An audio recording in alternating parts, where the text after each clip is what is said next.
Kita masih berbicara tentang wirid. Apa itu wirid? Amalan yang diistiqomahkan.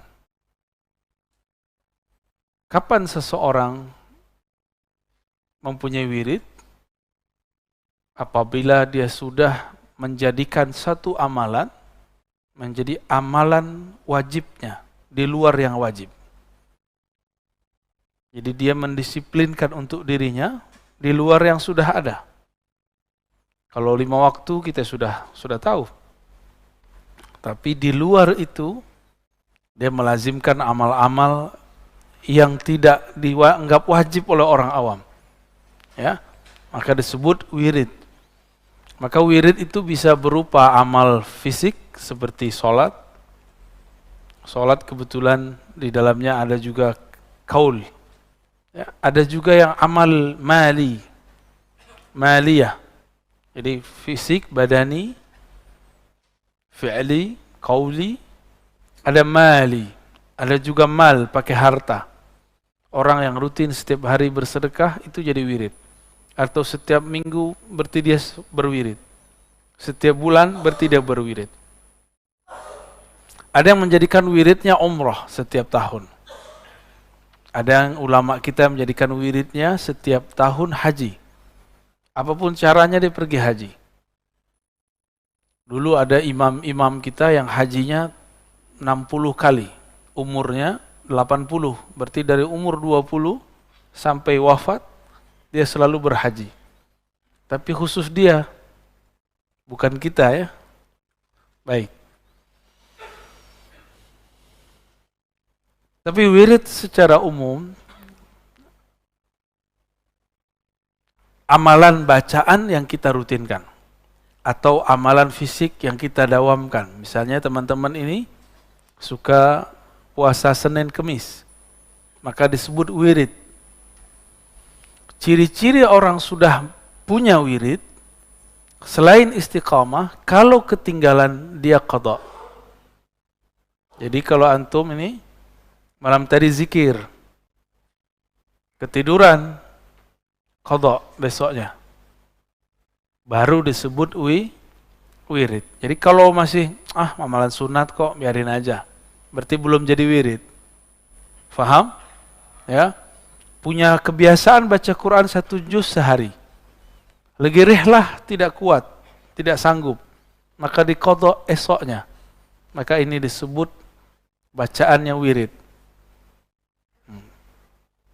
Pertanyaannya, lebih duluan wirid atau warid? Nah, apa beda wirid dengan warid? Warid itu anugerah yang Allah berikan. Bisa maqam, rasa, hal ya. Getaran saat berzikir. Rasa makna yang muncul dalam berzikir disebut warid. Duluan mana rasa itu datang atau wiridnya duluan?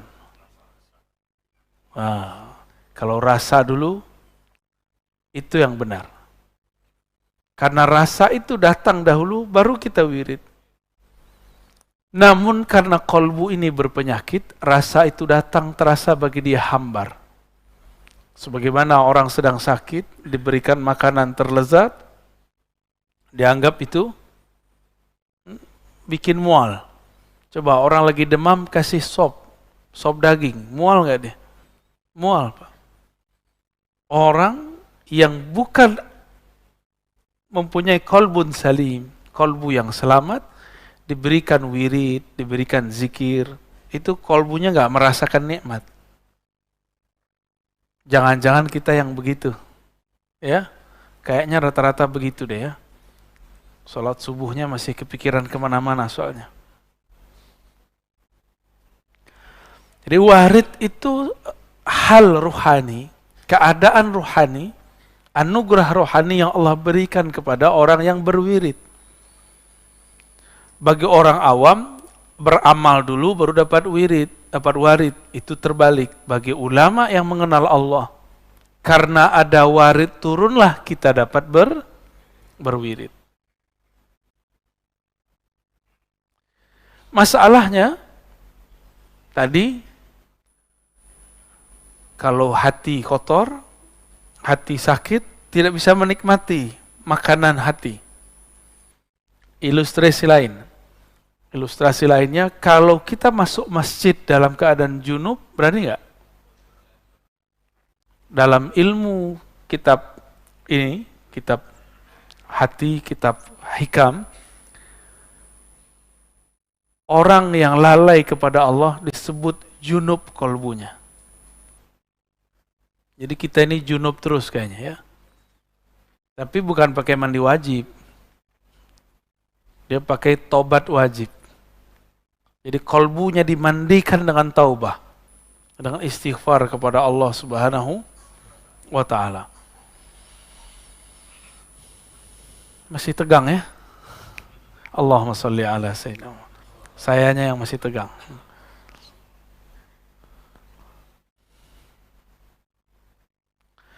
Awrada alaika alwarida litasallamaka min yadil aghyar wa liharriraka min riqil athar.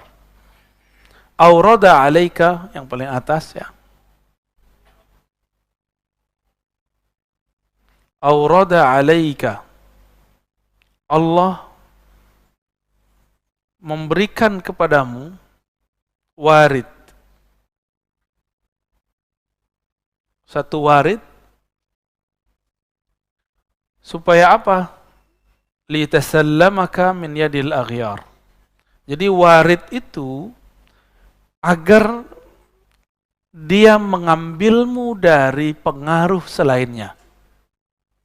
Jadi kita ini kadang-kadang zikir gak ada rasa.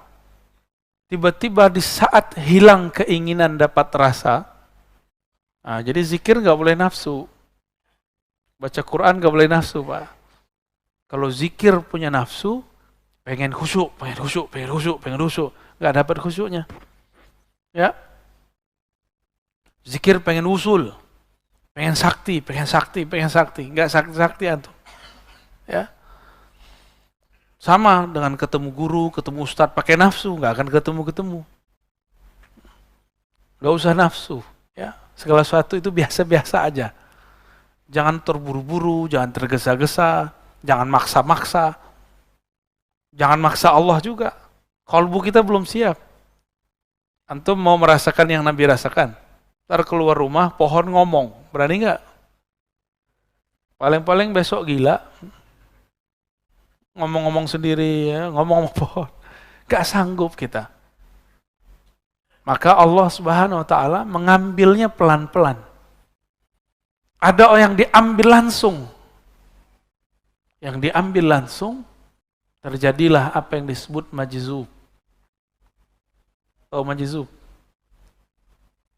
Masih ingat ciri-ciri wali? Macam-macam wali ada 3. Wali malamatiyah, wali majzub, wali sufi. Wali majzub, ini yang mendadak diambil oleh Allah Subhanahu. Jadi dia diberikan mahabbah, diberikan ma'rifat secara mendadak.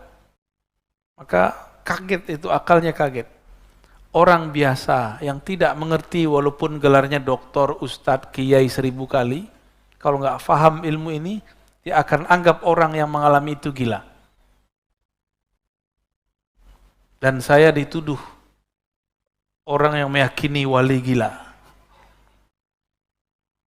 Menurut antum, Wan Syekhon gila nggak? Wali pastinya. Ya, saya punya penyakit serak kalau berbicara, apalagi pagi-pagi begini. Tiba-tiba beliau ngantarin satu obat yang sampai sekarang mujarab. Dokter diobatin orang gila, mungkin nggak? Hah? Mungkin nggak? Mungkin nggak dia gila? Nggak mungkin. Ente yang nggak paham. Ya. Jadi kita tidak pernah meyakini wali itu gila atau orang gila wali, nggak ada. Kita menyebutnya majzub, dan majzub beda dengan majnun. Majzub orang yang ketarik akalnya karena cinta, sedangkan majnun orang yang tertutup akalnya disebut gila. Waliharriraka min riqil athar.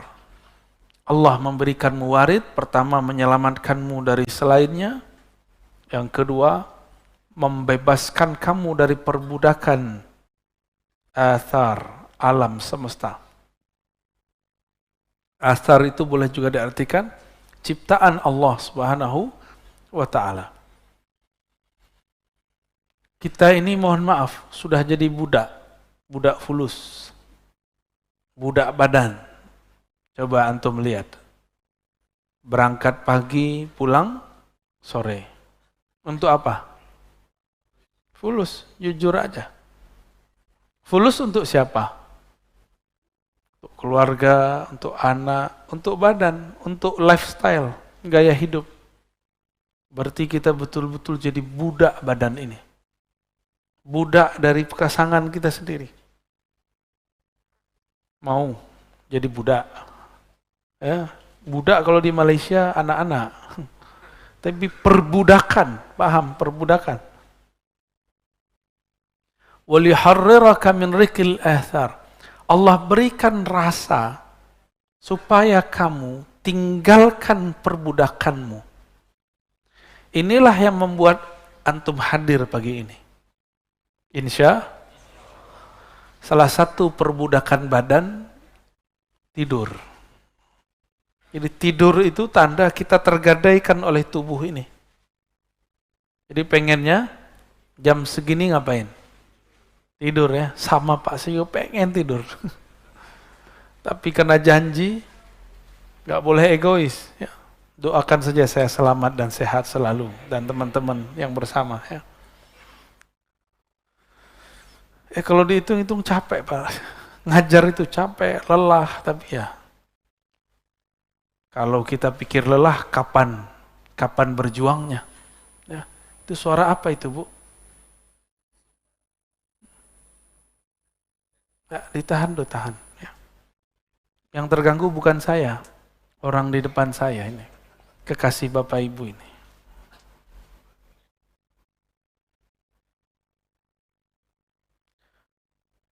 Untuk apa wirid itu? Untuk apa warid itu? Liyukhrijaka min sijni wujudika ila fada'i syuhudik.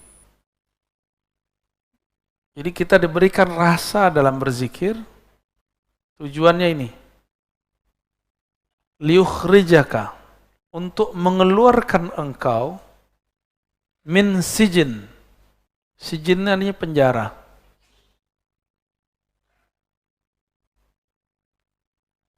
Kemarin saya ketemu dengan ketua rutan di pelosok negeri, di perbatasan Kalimantan Barat dengan Malaysia.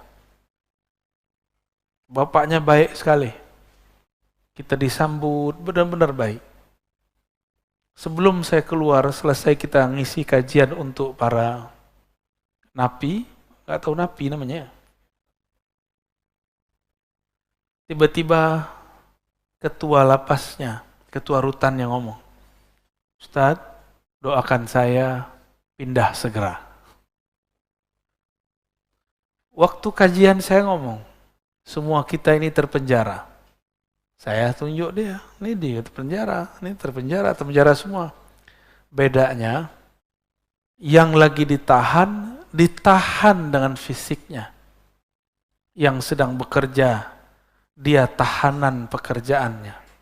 Tahanan daripada tuannya, atasannya. Benar gak? Suami istri, kalau tidak kenal Allah, tidak cinta Allah dan Rasulnya, menjadi tahanan rumahnya. Coba lihat suami-suami ngomongnya apa? Takut sama istri. Padahal yang benar hormat kepada istri, dua hal yang berbeda. Menghargai istri itu beda sekali. Banyaklah kiai-kiai takut sama istri ya. Kalau kiai sudah takut sama istri, gimana nasib jamaahnya? Kalau kiai sudah takut dengan yang di rumahnya, bagaimana dia berjuang melawan musuh di luar sana? Yang di rumah bukan untuk ditakuti, tapi dicintai dan dihargai, udah sederhana. Dan mereka harus jalannya bersama Allah. Maka bahtera rumah tangga yang bukan karena Allah, bubar aja. Ya, untuk apa dipertahankan antum akan menjadi budak selama-lamanya? Jadi kalau nggak betul-betul sejalan kepada Allah, nggak usah dipertahankan. Satu mau kemana, satu mau kemana. Tapi saya yakin orang yang jatuh cinta, jika berbicara dengan cinta, dia mudah dibawa kepada Allah Subhanahu wa Ta'ala. Maka di rumah jangan keras-keras Pak ya. Mentang-mentang udah ngaji hikam terus kamu harus berwirid. Jangan begitu, biasa aja. Ya. Dalam ilmu keruhanian, kita tidak boleh memaksa seseorang yang di luar dirinya. Maka wiridnya murid seorang santri itu ngaji. Kalau muridnya seorang pegawai, maka dia dikasih wirid doa berangkat dan doa pulang, tapi disisipkan di tengahnya. Wirid kamu yang hakiki adalah bekerja dengan jujur dan amanah. Itu wirid paling tinggi bagi orang bekerja. Bagi pemimpin-pemimpin, itu wiridnya adalah amal, amanah dan adil. Kalau wirid saya, ngajar dengan ikhlas. Ikhlasnya itu yang berat Pak, ngajarnya gampang. Ya. Tapi kalau sudah ikhlas, tidak ada lagi yang berat. Kenapa ikhlas itu berat? Karena pakai akal, diakal-akali. Tapi kalau sudah dengan ruhani, maka tiada hambatan. Bapak Ibu ini kan sudah bekerja, itu dengan hatinya. Maka tahu-tahu sudah 10 tahun bekerja ya. Tahu-tahu udah 15 tahun bekerja, tahu-tahu udah beruban, tahu-tahu udah jadi kakek nenek. Bener, saking cintanya sama pekerjaan lupa. Saya mau tanya, Bapak sudah nikah berapa tahun? Iya, coba dikenang awal nikah Pak. Langsung teringat? Sebentar nggak? Sebentar, berarti Bapak cinta sama istri. Ya, alhamdulillah. Ente udah hamim. Anak berapa? Rasanya berapa tahun? Ya, rasanya nikah udah berapa lama? Bentar. Berarti dia cinta sama bininya kan? Bapak buka tuh bajunya ada tatonya tuh. Galak-galak begitu ternyata hatinya lembut ya. Dan kadang yang keras itu orang berserban kayak berkopiah kayak saya nih. Dia kan berserbannya belakangan ya. Kadang-kadang orang beragama, taat itu lebih keras, lebih kaku daripada orang-orang yang tubuhnya sudah bermaksiat, sudah bertato.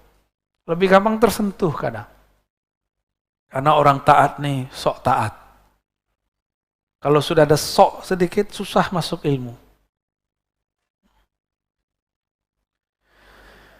Allah berikan warid, rasa nikmat berzikir, kecanduan ngaji, itu warid. Antum merasa nikmat ngaji, ada lapang rasa dalam pikiran, itu warid paling mahal. Lebih gede daripada wirid 70.000 kali zikir. Lebih gede daripada sholat 1000 rakaat. Lah kok tiba-tiba ada jamaah, saat syuruk dia sholat dulu, ustadznya lagi ngomong. Berarti dia nggak dapat warid lagi ngaji. Dia beramal pakai nafsu, pengen dapat amalan, pahalanya, umroh dan haji gratis. Ya, padahal ngaji lebih utama daripada itu. Antum belajar satu bab, ini ada 2 bab nih. Itu sama dengan 1000 rakaat. Syuruk cuma 2 rakaat. Tuh, cerdas nggak orang begitu? Tapi di banyak masjid saya melihat begitu. Karena umat diajarkan mengejar pahala, bukan mengejar ma'rifat, bukan mengejar ilmu. Umat diajarkan mengejar benefit. Keuntungan. Kalau kamu begini, kamu dapat ini. Kamu begini, dapat ini. Ilmu begitu, tambah akhir zaman, tambah ditinggal orang. Ya, maka para asatis, para ustadz, kita cerita motivasi dengan pahala seperlunya. Mulai cerdaskan umat. Jangan perbodoh umat dengan benefit pahala. Itu anak kecil begitu. Anak kita dulu atau kecil diiming-iming orang tua. Kalau kamu sholat 5 waktu, Bapak belikan sepeda. Kalau kamu puasa 30 hari, dibawa jalan-jalan ke Bali. Gitu. Kan salah itu ya. Tapi untuk anak kecil boleh. Untuk anak kecil boleh. Saya pernah cerita, saya bilang ke anak saya, nanti kalau kamu puasanya benar, beliin laptop. Sekali kita ketiduran. Masya Allahu yaf'al. Kita ketiduran. Dia nangis. Dia nangisnya apa? Gak bisa beli laptop. Gak jadi beli laptop. Abi gak jadi beli laptop. Bangun jam 6 semua. Sok-sok tahajud malam tadi. Lewat, bablas. Itu anak nangis bukan karena puasanya tidak lengkap. Bukan karena dia tidak sahur. Tapi karena dia berpikir, tujuan dia tadi apa? Laptop. Jadian, Pak. Mau begitu? Ya, Allah sudah tunjukkan sekarang ini, orang-orang yang mengajarkan iming-imingan begitu, itu banyak masalah. Ya, pasti banyak masalah. Kita doakan mereka, para asatis yang mengajarkan itu. Semoga Allah angkat lagi derajatnya ke derajat yang di atas itu. Biar dia tidak selama-lamanya membodoh-bodohkan umat. Ya. Mohon maaf, ini bahasa lumayan kasar.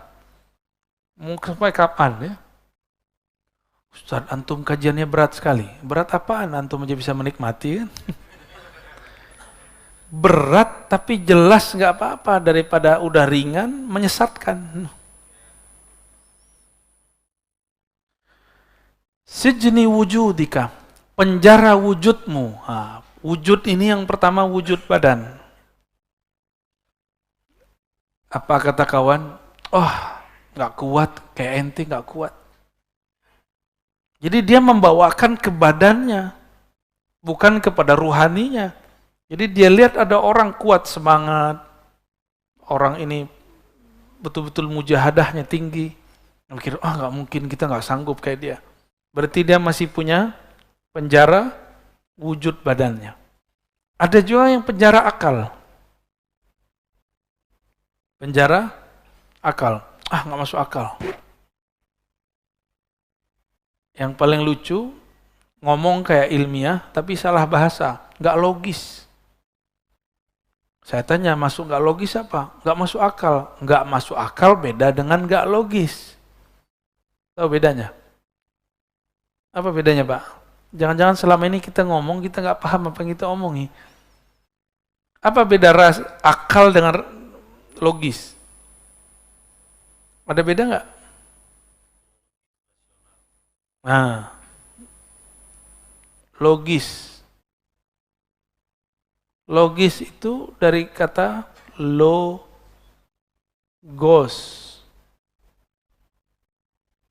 Artinya ilmu atau kata.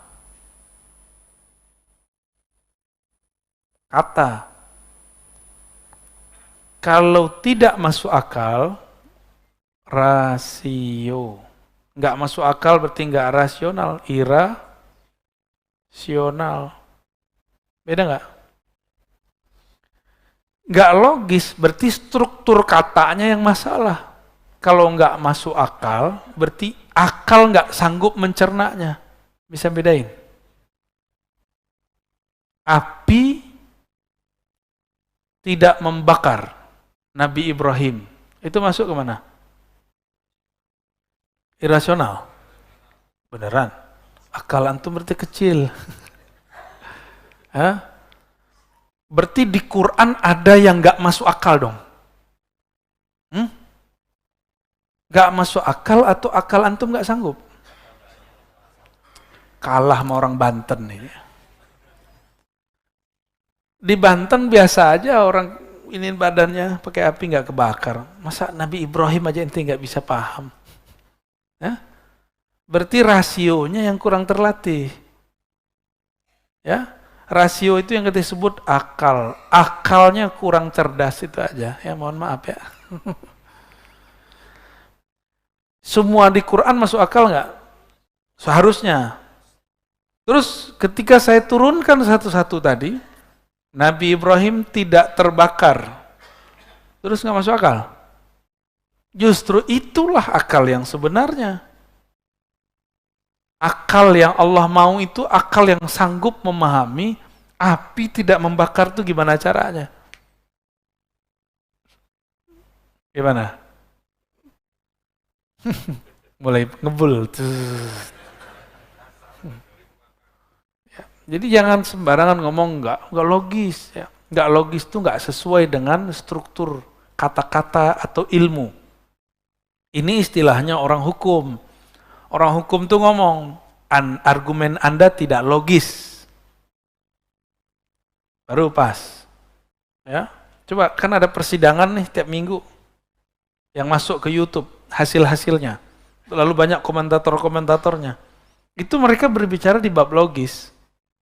Nah, seorang hakim itu membaca kelogisan seseorang. Walaupun dia benar, nggak logis salah. Walaupun dia salah, kalau dia bisa melogiskan, dia benar. Nabi sendiri yang ngomong. Jadi kata Nabi, aku ini cuma manusia. Kalau kalian bawa sesuatu dengan hujah yang logis, aku pasti percaya. Aku menangkan di pengadilan. Itu Nabi yang ngomong.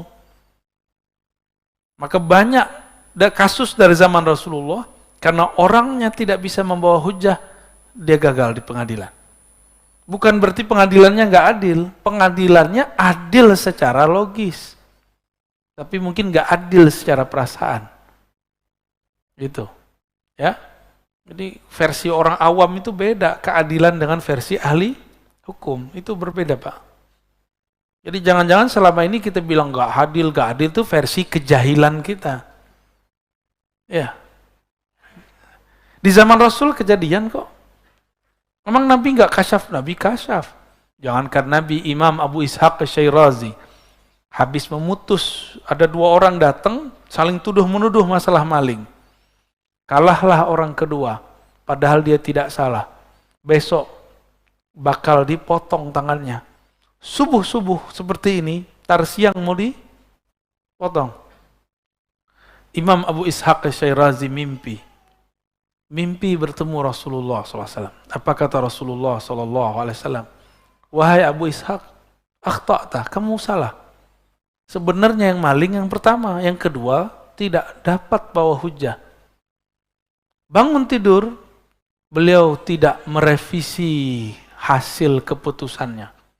Karena secara bukti yang dapat bawa bukti siapa? Karena kalau ilmu itu, pengadilan tuh pakai perasaan, hancur Pak pengadilan. Jadi di pengadilan tuh pakai bukti. Meskipun antum ini benar, nggak bisa bawa bukti, lewat. Nggak usah begitu, orang menikah aja begitu. Kawan kita tiba-tiba dicerai sama suaminya, padahal dia nggak pernah ikut pengadilan. Ternyata itu si suaminya bisa merekayasa pakai orang dibayar seakan-akan udah selesai, tahu-tahu surat udah turun. Bisa begitu, Pak. Jadi hakim cuma baca indikator yang datang kepada dia. Tapi kan orang komentar sekarang di luar ilmunya. Seakan-akan dia menguasai semua ilmu. Jadi beda logis dengan masuk akal, beda ya. Penjara akal, penjara ketika akalnya masih belum dicerahkan, diberi cahaya oleh cahaya ilmu Allah Subhanahu wa ta'ala. Maka akalnya akan menghambat. Gak masuk akal nih. Masa bisa begitu? Masa bisa Isra Mi'raj sampai ke langit? Nah, itu penjara akal tuh. Kita punya seorang guru dulu, dia nggak punya kerjaan, Pak. Menurut kasat mata. Tapi dia ngajar, kita lupa ngajar itu juga pekerjaan.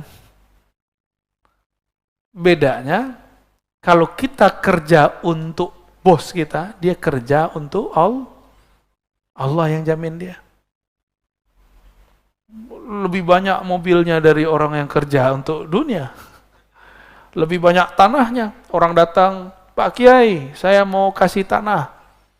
Pakai syarat, tidak, Bil, 10 hektar, 10 hektar. Orang kerja 50 tahun, 1 hektar pun tidak dapat ya.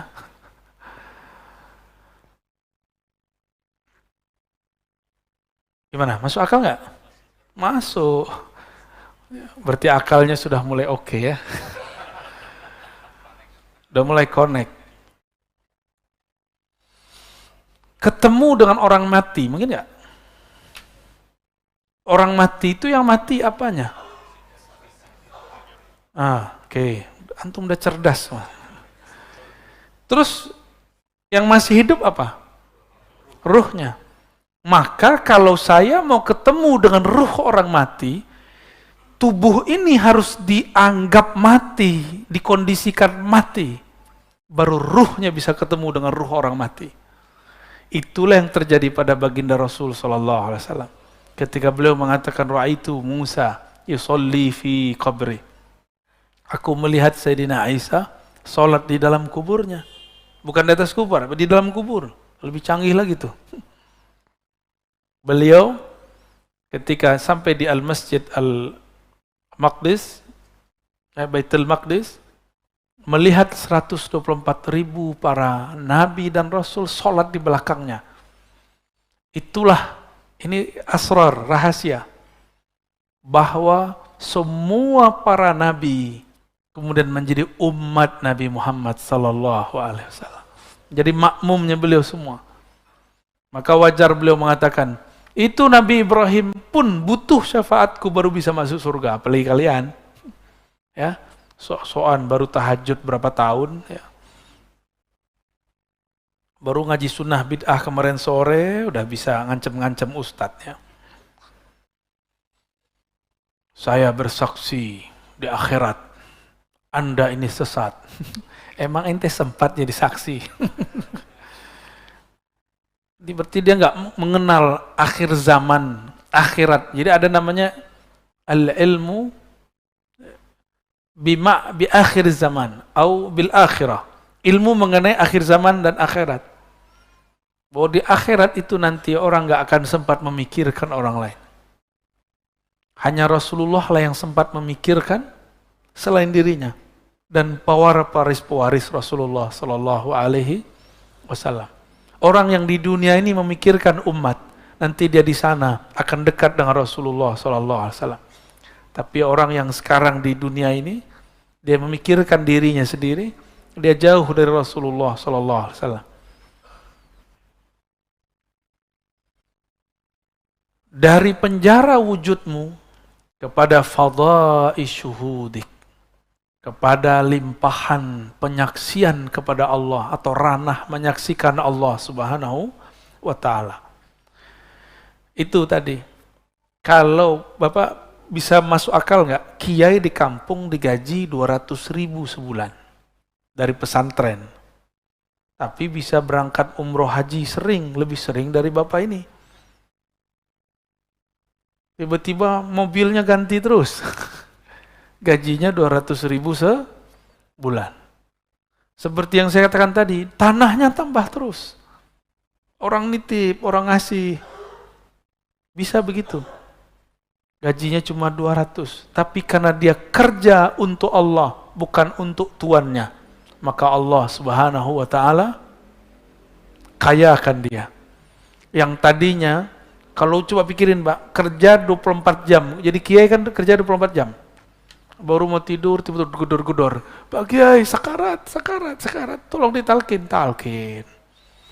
Mau tidur, udah lama gak ketemu istrinya. Baru senang-senang dengan istrinya, tiba-tiba gedor-gedor lagi. Pak Ustadz, ada yang kesurupan. Wah, ustadznya dukun kali ya. Akhirnya datanglah ke sana. Selesai, dikasih amplop TKS. Terima kasih Ustadz. Gak dikasih apa-apa. Tapi si Ustadz bekerja untuk Allah. Allah yang jamin dia. Percaya bahwa keberkahan bukan pada angka-angka. Keberkahan ada karena orang memandang Allah Subhanahu wa ta'ala. Ya.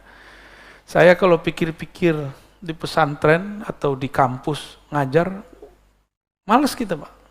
Tapi kita pikirkan keberkahan, Masya Allah. Ya, ada aja. Dan keberkahan itu milik mutlak Allah Subhanahu wa ta'ala. Dan dia bisa kirim lewat benda apa saja. Di saat kapan saja. Gimana? Yakin anaknya mau jadi kader jadi kiai? Gaji 200.000 sebulan. Baik. Jadi untuk apa wirid? Warid itu memerdekakan kamu dari perbudakan selain Allah Subhanahu wa ta'ala. Sebenarnya di kolbu ini ada penjara. Sebelum masuk ke dalam kolbu ada penjara namanya penjara cahaya. Jadi orang kalau masuk ke situ, dia sudah merdeka dari yang sebelumnya, tapi masuk ke penjara baru. Ini ada teksnya di sini ya. Al-anwar matayal qulubi wal asrar. Al-anwar, apa arti anwar? Cahaya. Ada namanya anwar? Ada ya? Anwar. Cahaya-cahaya itu matayal qulub. Mataya itu boleh diartikan kendaraan. Cahaya itu adalah kendaraan untuk kolbu dan sir. Ini kolbu, ini sir ya. Apa arti sir? Jadi kolbu kita itu ada lapisan-lapisannya. Lapisan terdalam sebelum masuk ke ranah ruh namanya sir. Ya.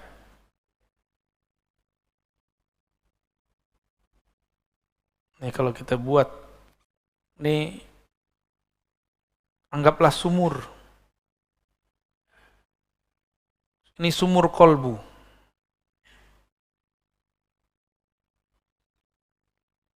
Kalau kita lihat ke dalam sumur, terlihat seperti ini, tambah dalam. Nah, ini kolbu. Ada lagi ke dalam, terus ke dalam. Ya. Yang ini disebut dengan fuad. Fuad itu tempat memutuskan apa saja. Lalu di dalamnya lagi disebut lub. Lub itu inti dari kolbu. Otaknya otak itu dia. Jadi semua kecerdasan kita ada di lub.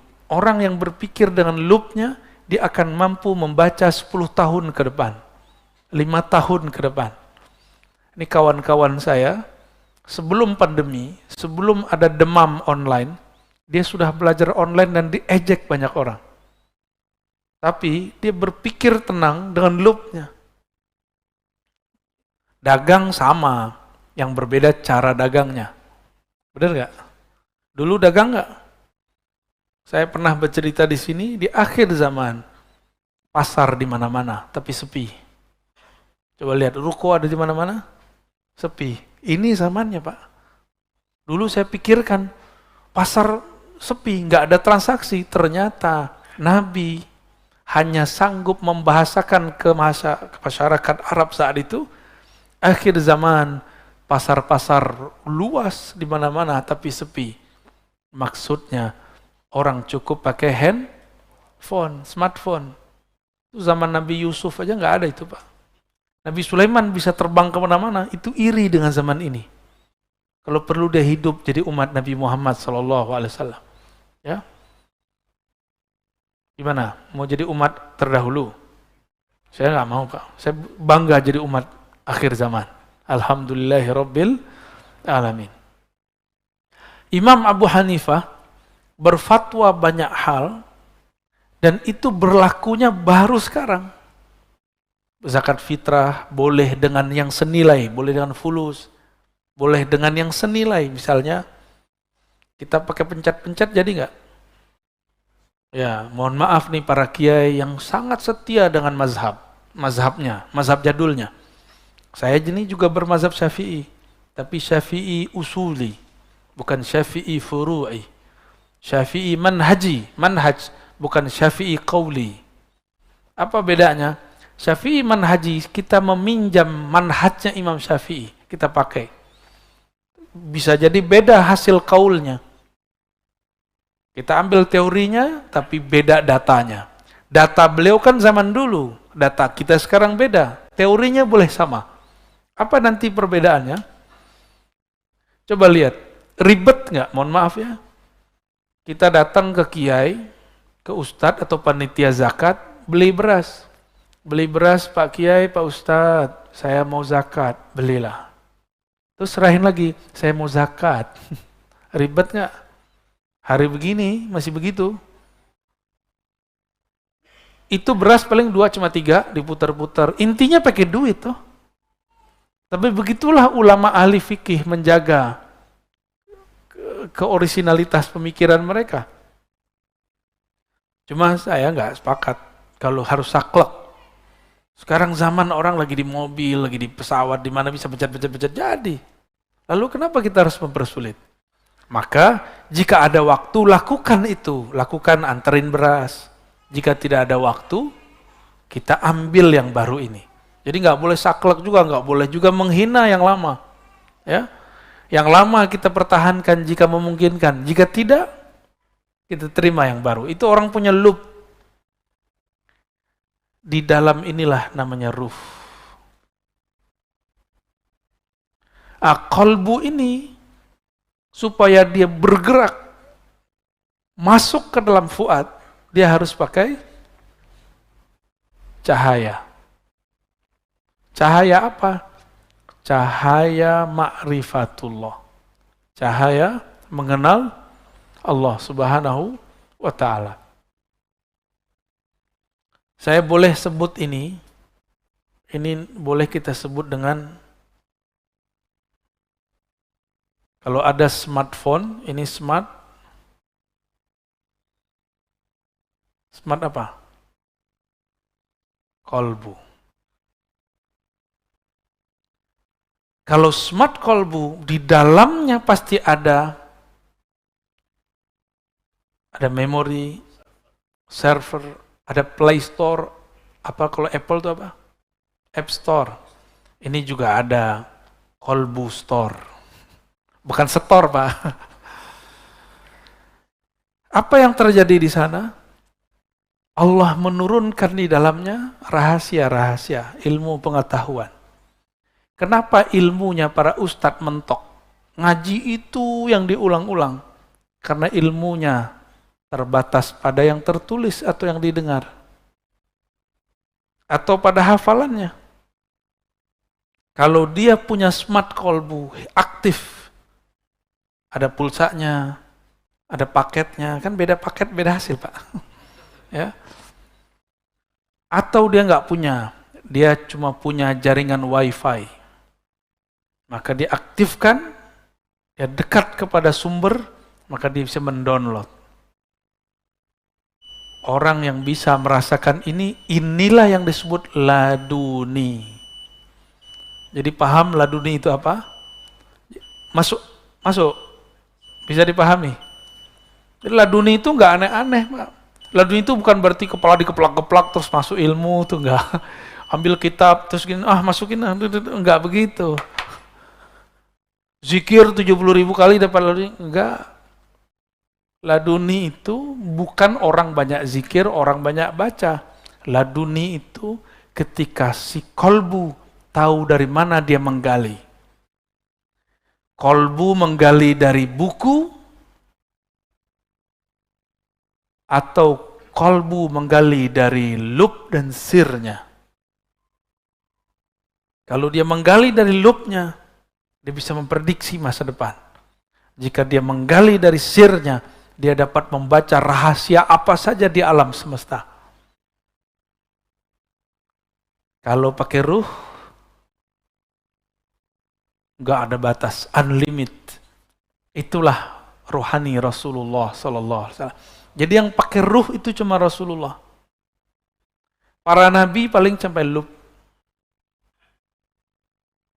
Para nabi, Pak. Jadi 124.000 para nabi, itu paling tinggi cuma lub dan sir. Lub, sir. Lubnya dan sirnya. Oh, ini ada satu sini lagi ya.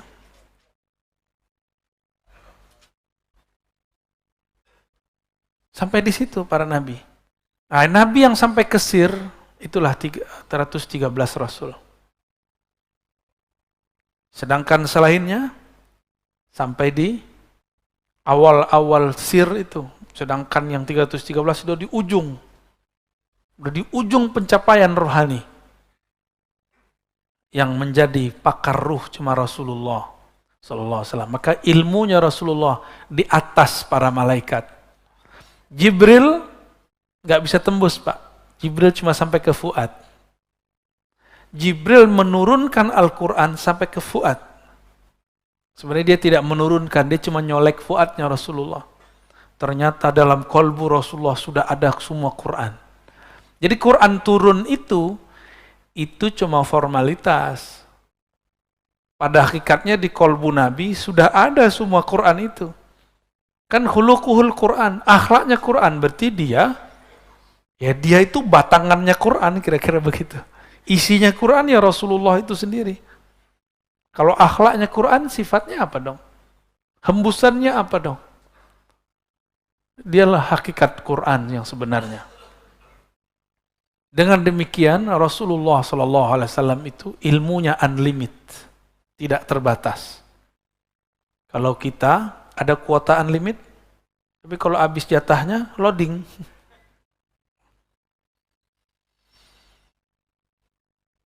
Smart kolbu inilah kolbunya para wali, kolbunya para nabi. Salatullah wassalamuhu alaihim. Gimana? Cukup?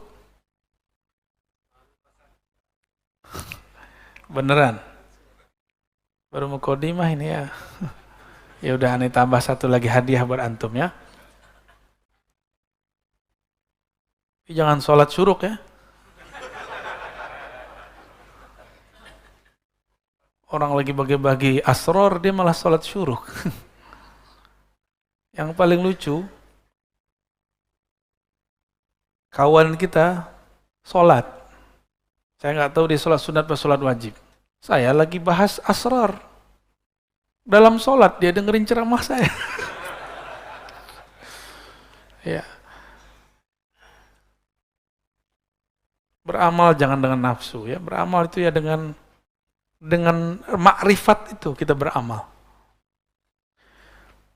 Kita ini kan senang sibuk, tapi hasilnya dikit. Lagi ngapain? Sibuk. Gaji gitu-gitu aja. Sekarang ini orang udah rebahan, gaji jalan terus. Ya, kaum rebahan. An-nuru jundul qalb. Cahaya keilmuan itu, cahaya makrifat itu jundullah, tentara Allah. Jundul qalbi, tentara kolbu. Tentara butuh komando nggak? Butuh komando. Betul? Beneran? Maka ini kolbu harus dilatih mengomandoi nur. Butuh mursyid. Syaikh yang membimbing dia.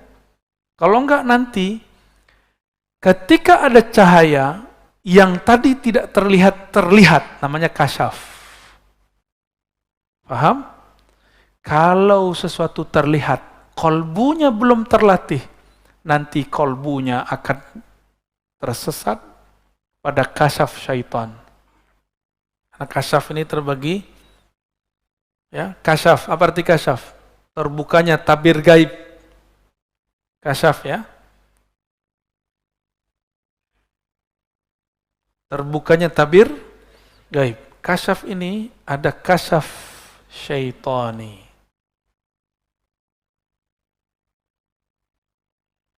Bukan Pak Tony ya. Jangan tersinggung nanti Pak Tony. Ada kasyaf. Ada banyak ini ya. Malaki. malaikat. Kasyaf malaikat biasanya dengar zikir. Jadi antum nih kalau jalan, mungkin ada di antara kita nih, pas jalan keluar, dengar pohon zikir. Itu namanya kasyaf malaki. Ya. Atau seakan-akan terbawa ke alam lain, lalu melihat ada sekelompok komunitas di alam yang kita tak tahu alamnya, mereka sholat, mereka zikir. Ya. Itu namanya malaki. Asik Pak. Alam-alam begini nih asik. Termasuk yang syaitoni ini asik. Bener asik. Terus ada kasyaf akli. Akal kita. Yang paling tinggi kasyaf ilahi. Apa perbedaannya antara ini kita hapus saja ya. Syaitoni dan ilahi. Perbedaannya cuma satu. Ilahi menambah seseorang ma'rifat kepada Allah, membuat dia tambah merasa hina, sedangkan kasyaf syaitani membuat dia merasa sakti, mulia, wali. Dia merasa dirinya lebih tinggi dari wali manapun. Syaitani ini biasanya dicirikan dengan melihat aib-aib orang. Makanya kita tegur kalau ada murid lagi zikir, terus dia melihat kawannya berwajah hitam. Saya bilang itu setan yang datang. Supaya kamu tengkar dan suuzon kepada kawanmu itu. Ya, jadi jangan langsung percaya. Ciri-ciri kasyaf syaitani, terbukanya aib orang lain, dah gitu aja. Jadi kalau setiap aib, itu bukan dari Allah. Dan biasanya, kalau itu dari Allah, dia berbicara aib, tapi nggak disebutkan orangnya, cuma dikasih simbol-simbol. Suatu kali saya diuji oleh Allah, harus mundur dari semua jadwal saya, karena diperintahkan guru. Lalu saya menyarankan orang yang khidmah kepada guru saya, untuk nggak percaya kepada panitia yang di sana. Karena mereka menurut saya tidak terpercaya. Tapi saya dianggap su'ul adab. Dan saya ridho. Tapi sebelum saya meridho itu, tiba-tiba Allah kasih penglihatan.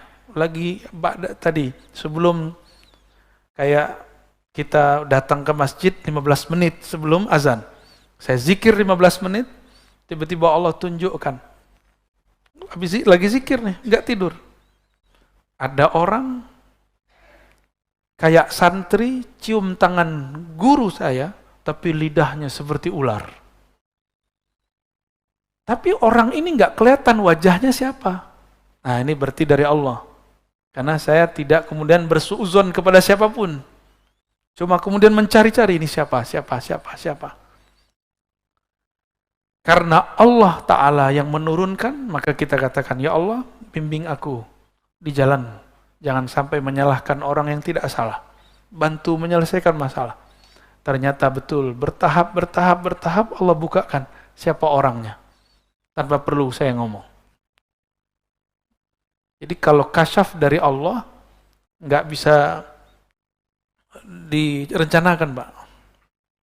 Penciriannya apa yang paling penting? Tidak menyebutkan aib seseorang secara jelas. Gitu ya. Nanti antum nih, zikir. Tiba-tiba ngelihat di jidat kawan kita ada noda hitam. Nah itu dari setan tuh. Ya. Itu dari syaitan. Pastikan dari setan. Karena jelas ada orang di situ. Tapi kalau kita tiba-tiba melihat ada sesuatu, orang lagi zikir, tapi kepalanya berubah, tapi kita nggak tahu siapa orangnya. Tunggu aja nanti juga ada.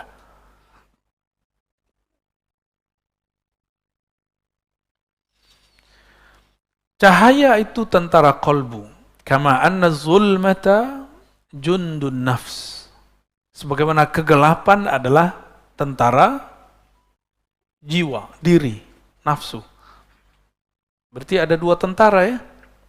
Tentara dalam bab ini Itu persis seperti tentara dalam pemahaman militer.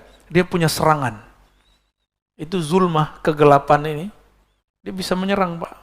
Masuk lewat pikiran, masuk lewat telinga, masuk semua.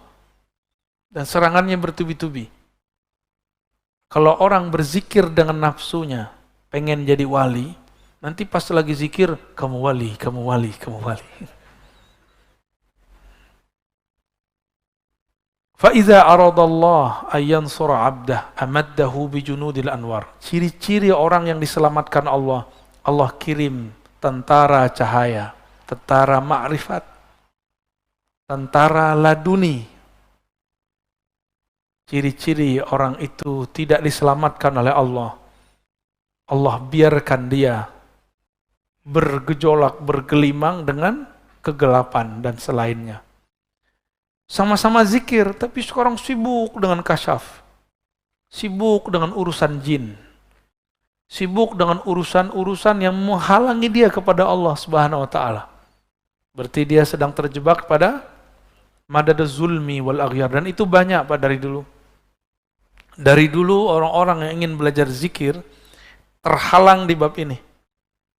Sama-sama melihat yang gaib. Bedanya yang ini asik dengan kegaibannya, sedangkan yang pertama ini asik dengan yang maha gaib. Allah Subhanahu. Yang gaib-gaib itu asik ya. Kalau dulu anak kecil petak umpet, cari yang gak kelihatan, kan gaib juga. Petak umpetnya ahli zikir, pengen cari-cari khadamnya orang. Cek nih, cek, wah kamu punya khadam nih 1000. Cek, oh kamu punya jin nasab. Asik gitu, Pak, asik bener. Saya kan mantan. Ntar cek lagi, wah ini cincinnya ada isinya nih. Nah, saya sini aja.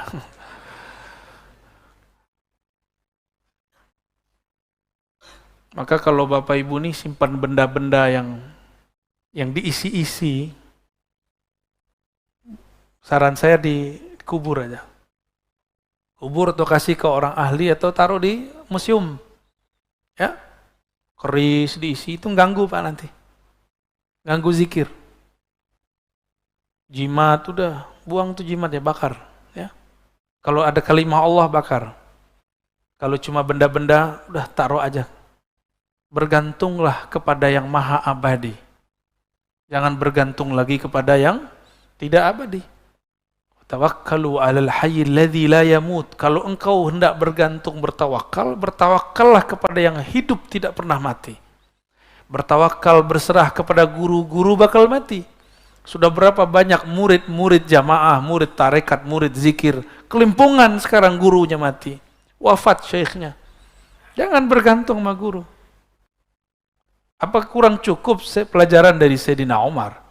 Saking cintanya, lagi mabuk cinta sama Rasul sallallahu alaihi wasallam, tahu-tahu Rasulullah meninggalkannya. Kata beliau, siapa yang mengatakan Muhammad mati, aku matikan dia. Umar, Pak. Itu terjadi, Pak, di banyak komunitas zikir. Guru itu berjasa, menjadi pintu. Kalau udah masuk, sudah bersama yang di dalam pintu. Jangan, nggak usah dibawa-bawa pintunya. Ya. Paham maksud saya? Sayyidina Ali mengatakan, ana madinatul ilm wa aliyun babuha. Nabi Muhammad SAW menyebut Sayyidina Ali, aku kota ilmu, Ali pintunya. Itu hadis mutawatir, didhaifkan oleh kelompok pembenci Ahlul Bait. Ahlus Sunnah cinta sahabat, cinta Ahlul Bait. Kita respect kepada dua golongan ini. Jadi ciri-ciri Ahlus Sunnah yang sebenarnya cinta ulama, sahabat, cinta Ahlul Bait. Cinta Ahlul Bait bukan berarti membenarkan semua kata-kata Ahlul Bait. Ini kan ada Sayyid, ya, ada Habib paling 1-2 orang. Ya dia sama kayak kita, tanya aja sama dia. Nggak ngaji dia jadi orang jahil. Nggak sholat dia jadi fasik. Ya, sama. Bahkan dosanya lebih besar dari kita. Karena di dalamnya ada darah Rasulullah Sallallahu Alaihi Wasallam. Emang enak jadi Habib. Ya, kawan-kawan mau jadi Habib, atau Habib palsu. Habib PA atau ya, emang kalau udah pakai gamis jadi Habib, pakai jenggot ngomong tabarakallah, masya Allah, Enggak jadi Habib. Habib itu nasab dari Rasulullah SAW dan itu anugerah. Karena ada satu prestasi di alam sana dulu dia buat oleh ruhnya, maka dilahirkan sebagai Habib. Habib aja kadang nggak tahu Pak prestasi dia. Apa yang dia buat dulu di sana.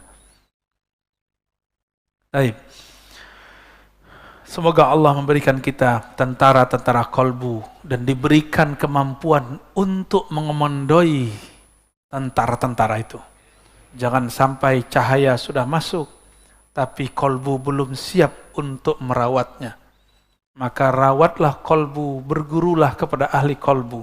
Fas'alu ahli dzikri in kuntum la ta'lamun. Tanya kepada ahlinya jika engkau tidak tahu. Jika tidak tahu fikih, tanya ke ahli fikih. Jangan tanya ke sufi. Jika tidak tahu tasawuf, tanya ke ahli tasawuf. Jangan tanya ke salafi. Jika enggak mengerti tentang dakwah, jangan tanya kepada ustadz yang cuma ustadz yang malas gerak, apa namanya, mager. Ada ustadz mager, Pak, dia di rumah aja ya, nggak apa-apa juga sih. Jangan tanya jemaah tabligh kepada ustadz mager, nggak paham dia. Sebagaimana antum jangan tanya persoalan suluk khalwat kepada orang yang sedang rehlah dakwah. Dulu kita khuruj, saya ikut khuruj dulu.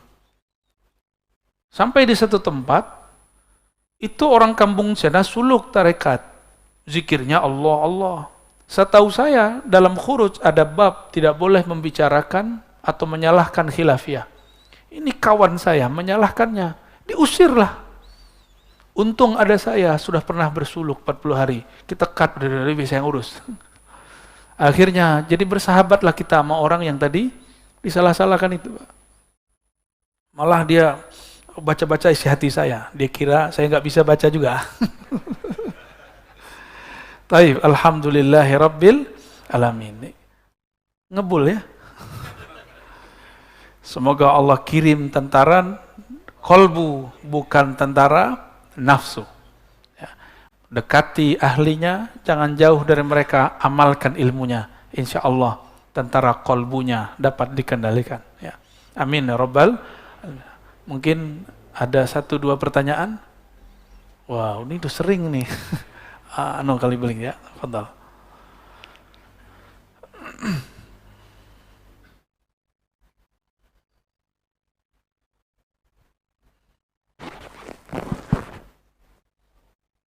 Assalamualaikum warahmatullahi wabarakatuh.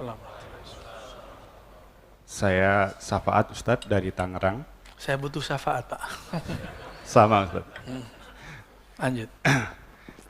Pertanyaan saya mengenai wali yang majdub, Ustaz. Bagaimana cara kita untuk membedakan kejadian-kejadian atau perbuatan yang khariqul adah itu, kan orang-orang lain juga kadang-kadang melakukan. Tapi kalau wali majdub ini ya juga melakukan seperti itu. Tapi untuk kita membedakan mana yang kita bisa kategorikan sebagai wali majdub dan khariqul adah yang tidak termasuk.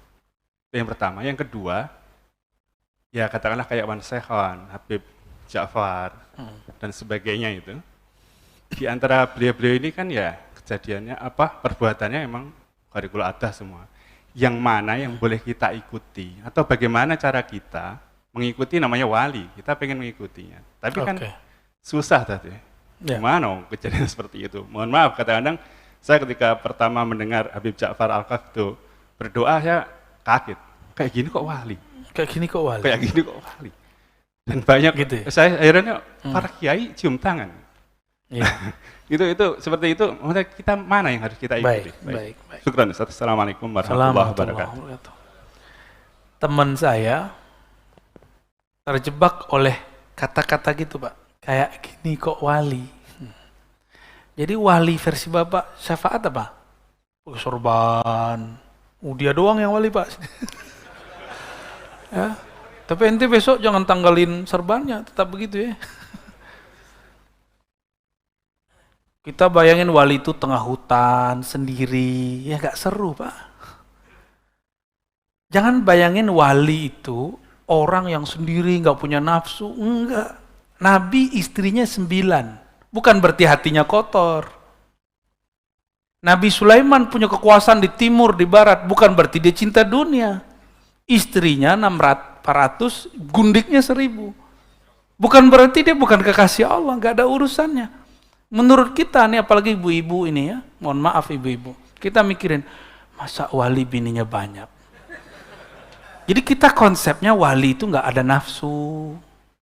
Kalau kayak gitu batal dong kenabian Nabi Muhammad SAW. Batal dong kenabian Nabi Sulaiman, kenabian Nabi Daud, istrinya banyak. Wali itu jangan pakai konsep kita. Wali itu pakai konsep yang punya kewalian. Siapa yang punya kewalian? Allah. Nah itu riqil athar juga tuh ya. Budak asumsi, paradigma. Jadi tolong jangan pikirkan wali itu semuanya kemana-mana pakai tasbih, terus pakai tongkat. Subhanallah. Enggak Pak, sesekali saya meniru itu. Malam tadi kita kajian di Tangerang, saya pakai tongkat. Tapi enggak selalu, biar Bapak juga tahu bahwa itu bukan semuanya wali begitu. Kita mah wali murid ya. Benar nggak wali murid? Udah pasti. Sama wali anak kita sendiri ya. Wali menurut Allah itu apa? Ala inna awliya Allah la khawfun alaihim walahum yahzanun. Wali Allah itu tidak ada hazannya. Tidak ada khaufnya. Jadi wali nih. Ya kan kita punya konsep macam-macam. Nah, ujungnya ada 2 karakter dia. Apa itu? Tidak ada hazan. Apa arti hazan? Huzun ya. Sedih. Yang kedua khauf. Apa arti khauf? Takut. Wali itu nggak ada itu. Wali-wali yang mengalami tidak ada rusuh di hatinya, tidak ada gundah dalam jiwanya, walinya ada 3. Pertama wali sufi. Nah itu yang antum bayangin tuh ya, kemana-mana pakai tongkat, jenggotnya Masya Allah, serbannya Masya Allah, kopiahnya rapi, jubahnya rapi, sarungnya rapi, tasbihnya luar biasa, wiridnya terjaga, tertata rapi. Karena sufi pakai tariqah, rekat. Ya. Ada wali yang kedua. Ini sufi itu jadi wali, zahirnya karena riyadhah dan mujahadah. Zahirnya, batinnya tetap Allah. Karena dia rajin berzikir, berwirid, maka dengan asbab keberkahan itu Allah angkat dia jadi wali. Ada wali yang kita sebut tadi apa? Majzub. Majzub ini wali mahabbah. Ya, love. Orang kalau sudah jatuh cinta, hilang nggak akal sehatnya? Nah, ini cintanya bukan sama awewe. Ini cintanya sama yang ciptakan kecantikan perempuan itu. Gimana? Kita mabuk loh sama perempuan cantik. Benar nggak Pak? Sebagaimana mbak-mbak itu juga mabuk sama bapak yang jelek-jelek ini.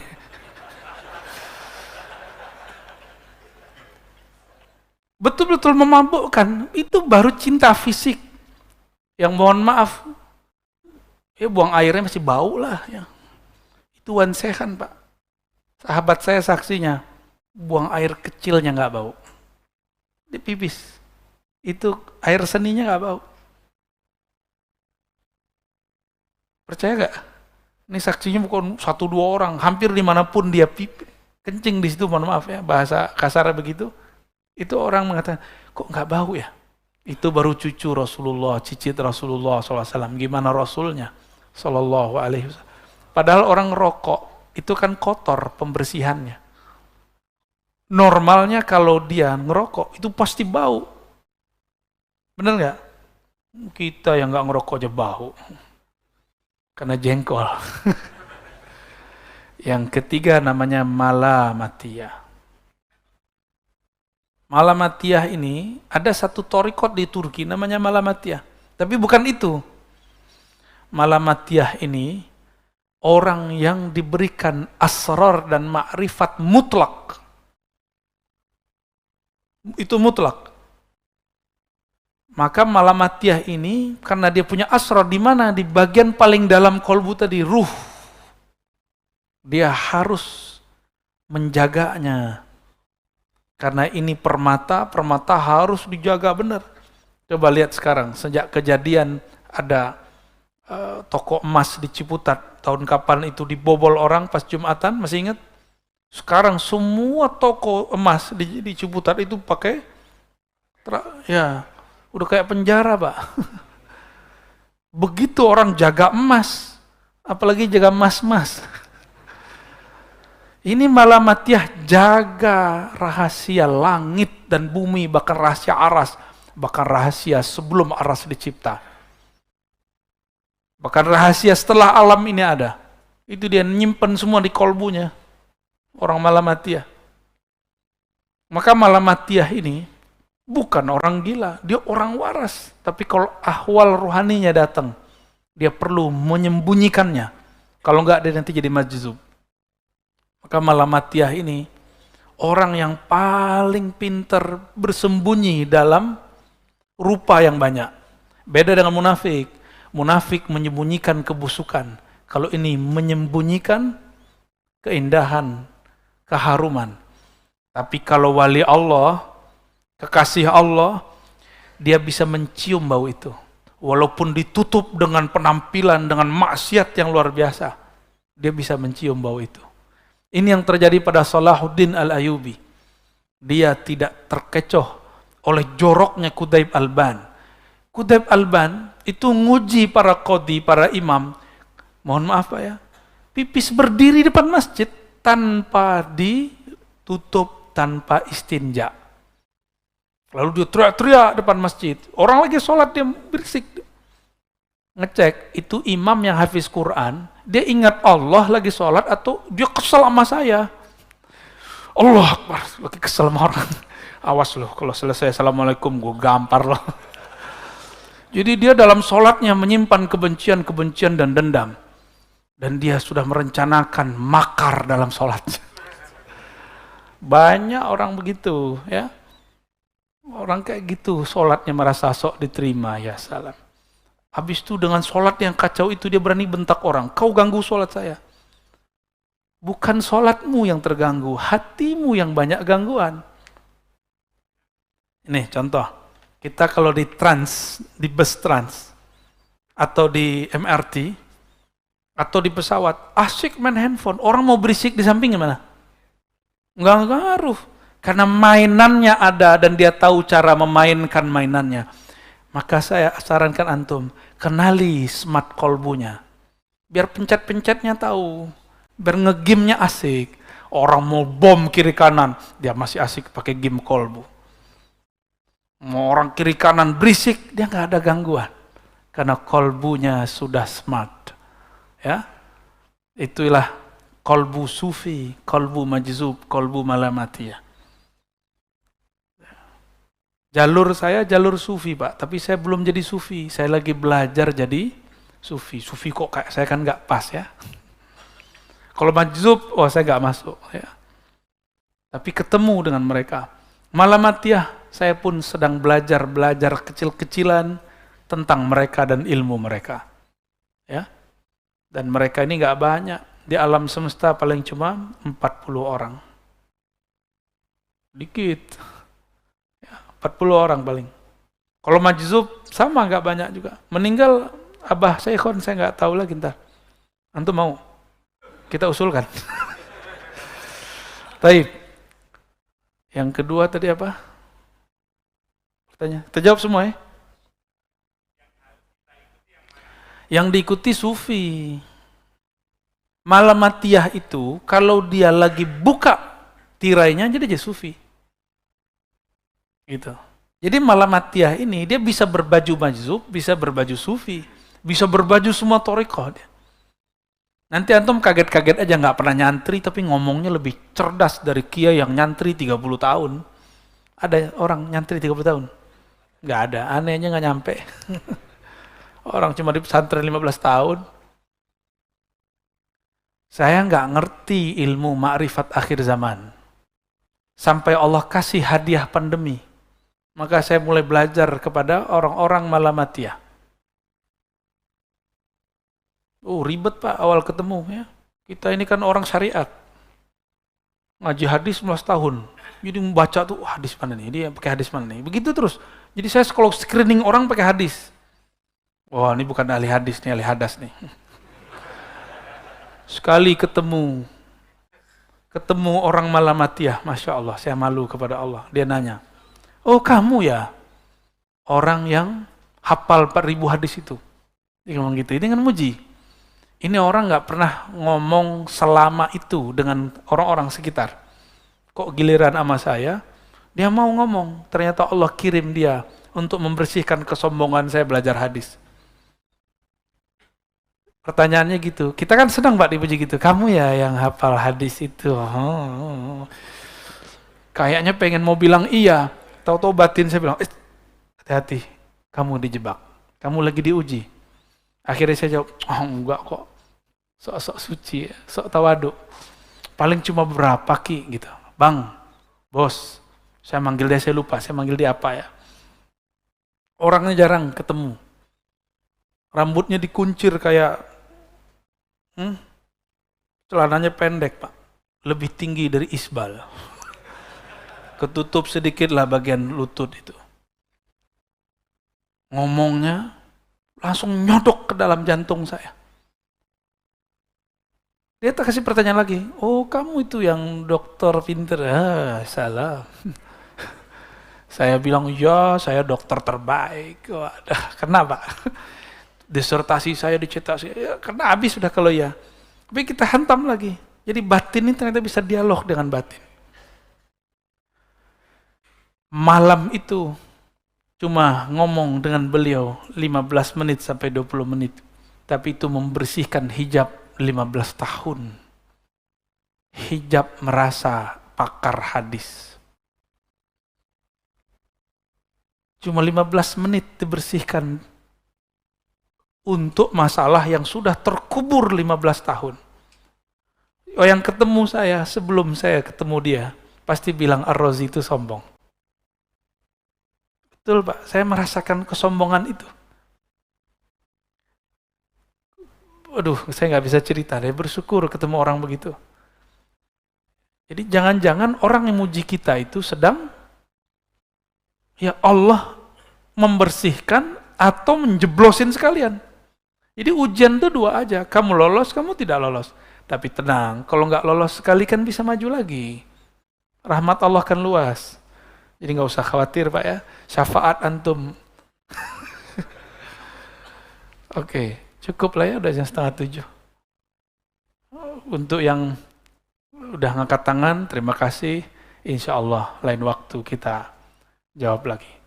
Kalau tidak ada halangan, akhir bulan ini, bukan depan berarti ya.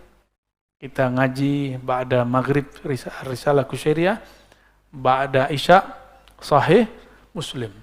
Kata orang siapa bilang ya orang belajar tarikat sufi tidak bisa ngaji hadis ya. Tapi bukan untuk ama mereka, untuk kita ngaji hadisnya. Ya. Allahumma salli ala Sayyidina Muhammad wa ala Sayyidina Muhammad. Ila hadratin Nabi Mustafa sallallahu alaihi wasallam. Wa li sadatina al-awliya as-sufiyyin wal-majzumin wal-malamatiyya. Wa a'immati as-sufiyya wa a'immati al-muhaddithin wal-mutakallimin min ahli sunnati wal-jama'ah. Wal-fuqaha al-arba'ah. Wa sadatina al-ulama wa sadatina al-mursyidin murabbiyin. والمريدين والحذرين والحاضرات الفاتحة. أعوذ بالله من الرجيم بسم الله الرحمن الرحيم. إياك نعبد وإياك نستعين صراط الذين أنعمت عليهم غير المغضوب عليهم ولا الضالين. اللهم يا رحمن الرحيم يا منزل الفاتحة وهي yang menurunkan surat Al-Fatihah. Salli ala Sayyidina Al-Fatih. Sampaikan salam kami kepada Sayyidina Al-Fatih, Nabi kami yang memegang Fatihnya langit dan bumi, Fatih pembukanya surga.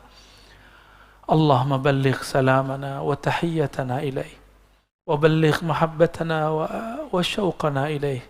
Ya Allah, sampaikan salam rindu kami, salam cinta kami kepada baginda Nabi Muhammad sallallahu alaihi wasallam.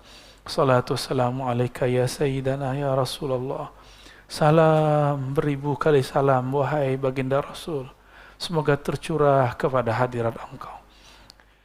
Jawablah salam kami wahai Rasulullah. Terima kami sebagai umatmu wahai Rasulullah. Terima kami sebagai ikhwanmu di akhir zaman. Allahumma ya Ghaffar ya Ghafur ya man huwa alimun bidatis sudur. Wahai yang maha mengetahui dosa-dosa kami, aib-aib kami, masa lalu kami, ampunilah semua kedurhakaan kami. Engkaulah yang maha berkuasa untuk merubah kami, maka rubahlah kami ya Allah dari pemaksiat jadi orang taat. Dari orang taat yang sombong menjadi orang taat yang tawadu. Dari orang berilmu yang merasa dia berilmu menjadi orang berilmu yang merasa ilmunya berasal daripada engkau. Allahumma ya nur, ya man huwa nurun ala nur. Wahai pemilik cahaya, jika matahari penyebab hidupnya tubuh-tumbuhan dan manusia bahkan hewan di muka bumi, maka engkaulah pemilik cahaya. Dengan cahayamu itulah ya Allah kalbu kami hidup, fuad kami hidup, lub kami hidup, ruh kami terang benderang. Maka izinkan ya Allah kami mendapatkan cahayamu ya Allah. Cahaya yang tidak pernah terbenam ya Allah. Cahaya yang tidak pernah tertutup oleh awan-awan maksiat ya Allah. Allahumma ya Allah, bebaskan kami dari perbudakan badan kami, perbudakan nafsu syahwat kami, perbudakan akal pikiran kami, bahkan hijab-hijab yang ada di dalam kolbu, fuad, lub dan sir kami. Hantarkan kami ya Allah kepada kesadaran ruhani yang sebenarnya, mengenal engkau tiada batasnya. Warzuqnal iman wal islam wal ihsan. Dengan kemuliaan engkau ya Allah, berikan kami hakikat Islam, hakikat iman, hakikat ihsan memandang kepada engkau. Allahumma ya Allah, kami punya keluarga, punya kawan, punya tetangga, punya bangsa dan negara. Maka rahmatilah semuanya ya Allah. Kami punya ulama, punya umara, jagalah mereka ya Allah. Kurangi perselisihan di antara mereka ya Allah. Jika mereka berselisih, bimbinglah mereka ya Allah. Ya Allah, kami sering terpancing ya Allah. Terpancing untuk hal-hal yang tidak penting ya Allah. Maafkan emosi kami yang labil ini ya Allah. Maafkan pikiran kami yang selalu suuzon kepada siapa saja ya Allah. Ya Allah, bikuwati jamalika wa jalalik. Ya Allah, dengan keberkahan jamal, keindahanmu, kelembutanmu, maka jadikan kami hamba-hamba yang di dalam kolbunya ada kelembutan, dalam kolbunya ada kasih sayang. Ya Rabb, akhir kami berdoa, bebaskan kolbu kami dari syirik, dari nifak, kemunafikan, dari kefasikan, dari riya ya Allah, dari ingin dipuji ataupun takut dibenci, dari ingin pamer, dari puncak semua dosa, yaitu lalai kepada engkau ya Allah. Maka dengan kudrah iradahmu, rahmatmu ya Allah, bersihkan diri kami dari semua penghalang kepada engkau ya Allah. Rahmati kami, keluarga kami, orang tua kami, guru kami. Rabbana atina fid dunya hasanah wa fil akhirati hasanah wa qina adzabannar. Waqtim lana bil khairat walhamdulillahi rabbil alamin. Subhanakallahumma wa bihamdika asyhadu an la ilaha illa anta astaghfiruka wa atubu ilaik. Assalamualaikum warahmatullahi wabarakatuh.